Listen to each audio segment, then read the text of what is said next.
আল্লাহ সুবহানাহু ওয়া তাআলা কুরআনুল কারীমে সূরাতুল মুদ্দাসসিরের ৩৮ নম্বর আয়াত থেকে ৪৫ নম্বর আয়াতে মুসলমান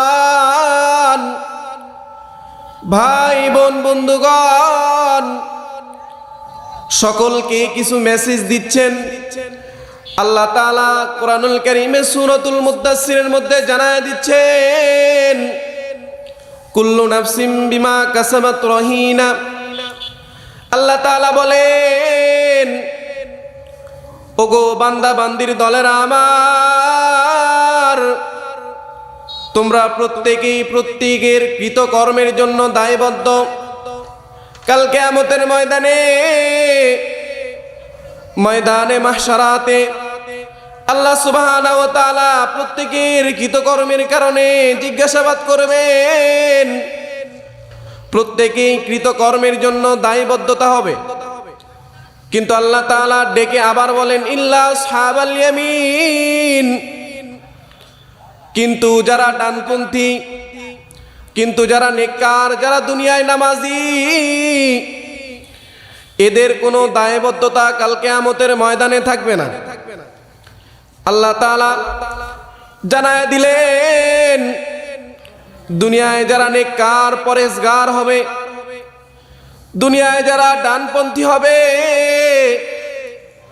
আল্লাহ তাআলা ওই ব্যক্তিদের তার কৃতকর্মের জন্য দায়বদ্ধতা রাখবেন না, বরঞ্চ আল্লাহ তাআলা ফি জান্নাতি ইয়াতাসাআলুন, বরঞ্চ আল্লাহ তাআলা তাদেরকে জান্নাতি মেহমান হিসেবে কবুল করবেন। তারা জান্নাতের মধ্যে থাকবে। ফি ইয়াতাসাআলুন, এবং জিজ্ঞাসাবাদ করবে আনিল মুজরিমিন, অপরাধীদেরকে। আনিল মুজরিমিন, যারা জাহান্নামের শাস্তিপ্রাপ্ত, যারা মুজরিম, দুনিয়ায় অপরাধীর কাতারে যারা আছে, যারা নামাজ পড়ে নাই, ইবাদত গুজার নাই, কিয়ামতের ময়দানে আল্লাহ তাআলা যাদেরকে জাহান্নামী হিসেবে সাব্যস্ত করেছেন, তাদেরকে আল্লাহ সুবহানাহু ওয়া তাআলা জান্নাতীদের দ্বারায় প্রশ্ন করাবেন। জান্নাতীরা জাহান্নামীদেরকে ডেকে ডেকে প্রশ্ন করবে, ডেকে ডেকে বলবেন, মা সালাকাকুম ফি সাকার।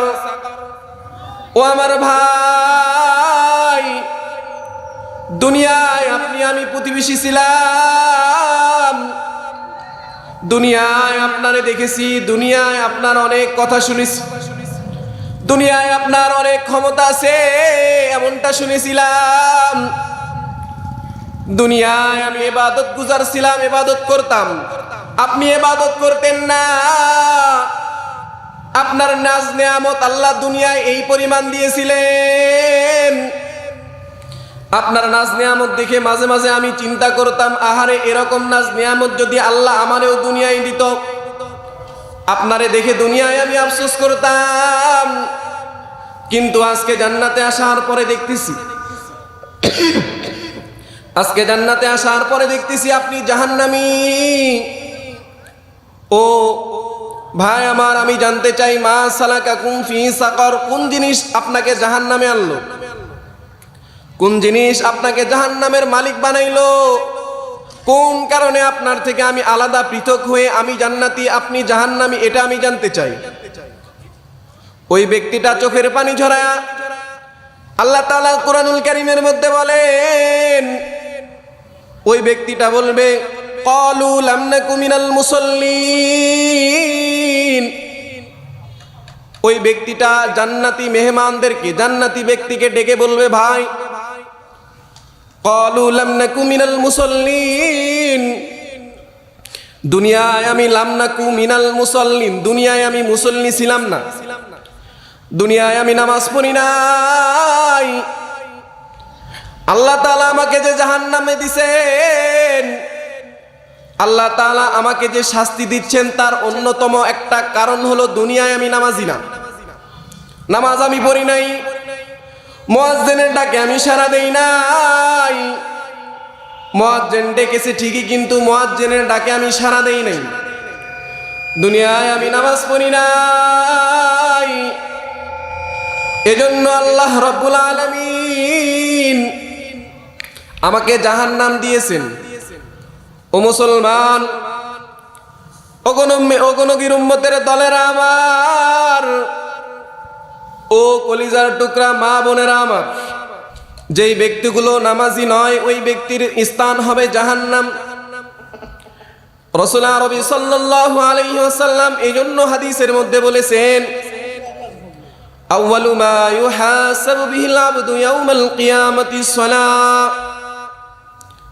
ওগো আমার উম্মতের দল, আল্লাহ তাআলা কাল কিয়ামতের ময়দানে সর্বপ্রথম বান্দার নামাজের হিসাব নিবে। যদি বান্দা তোমার নামাজের হিসাব ঠিক থাকে, ও আমার উম্মত যদি তোমার নামাজের হিসাব ঠিক থাকে, তাহলে আমি রাসূল তোমাদেরকে জান্নাতের সুসংবাদ দিয়ে দিলাম। আর যদি তোমার দুনিয়ার বুকে নামাজ গরমিল হয়, যদি তুমি নামাজি না হও, তাহলে আল্লাহ তাআলা সূরাতুল মুদ্দাসসিরের এই আয়াতের মধ্যে বলেন, জাহান্নামী যারা হবে তাদের অন্যতম কারণ হবে, তাদের অন্যতম একটা কারণ, প্রধান কারণ হবে তারা দুনিয়ায় নামাজি না। আরেক হাদিসের মধ্যে রাসূলুল্লাহ সাল্লাল্লাহু আলাইহি ওয়াসাল্লাম বলেছেন, মিফতাহুল জান্নাতিস সালাহ। ও আমার উম্মতের দল, আল্লাহ তাআলা নামাজকে জান্নাতের দরজার চাবি বানায় দিয়েছে। নেক আমলের বদৌলতে যদি আমরা জান্নাতও পাই, কিন্তু যদি আপনি আমি নামাজ না পড়ি জান্নাতের দরজা পর্যন্ত যাইতে পারবো, কিন্তু নামাজের চাবি না হলে, সালাত নামক চাবি না হলে আমরা জান্নাতে যাইতে পারবো না। এজন্য মুসলমান ভাই বোনেরা আমার, দুনিয়ায় আমাদের নামাজি হতে হবে। জাহান্নামীদেরকে যে জান্নাতীরা ডেকে ডেকে বলবে তোমরা জাহান্নামে আসছো, তার কারণ কি? এক নাম্বার কারণ, জাহান্নামীরা বলবে আমরা দুনিয়ায় মুসল্লি ছিলাম না, ওয়ালাম নাকুনু তুইমুল মিসকিন। দুই নাম্বার কারণে তারা বলবে আমরা মিসকিনদেরকে খাওয়াইতাম না, অনাহারীদেরকে খাবার দিতাম না। আল্লাহ সুবহানাহু ওয়া তাআলা কুরআনুল কারীমের মধ্যে বলেন, ওয়ালাম নাকুনু তুইমুল মিসকিন। জাহান্নামী যে সমস্ত ব্যক্তিরা থাকবে তারা দুই নম্বরে বলবে আমাদের জাহান্নামে আসার মূলত কারণ হলো, দ্বিতীয় নাম্বার কারণ হলো দুনিয়ায় আমরা মিসকিনদেরকে খাওয়াইতাম না। আল্লাহ তাআলা অঢেল সম্পদ আমাদেরকে দান করেছেন। বাড়ির পাশে এতিমখানা মাদ্রাসাগুলো ছিল, বাড়ির পাশে অনেক অসহায় দরিদ্র দুর্ভিক্ষওয়ালা ব্যক্তিগুলো ছিল, অনাহারী অনেকেই ছিল। আমাদের কাছে খাবার পর্যন্ত চাইছে, কিন্তু আমরা খাবার দেই নাই। এই দুই নাম্বার কারণ। দ্বিতীয় কারণে আল্লাহ আমাদেরকে জাহান্নামী বানিয়েছেন।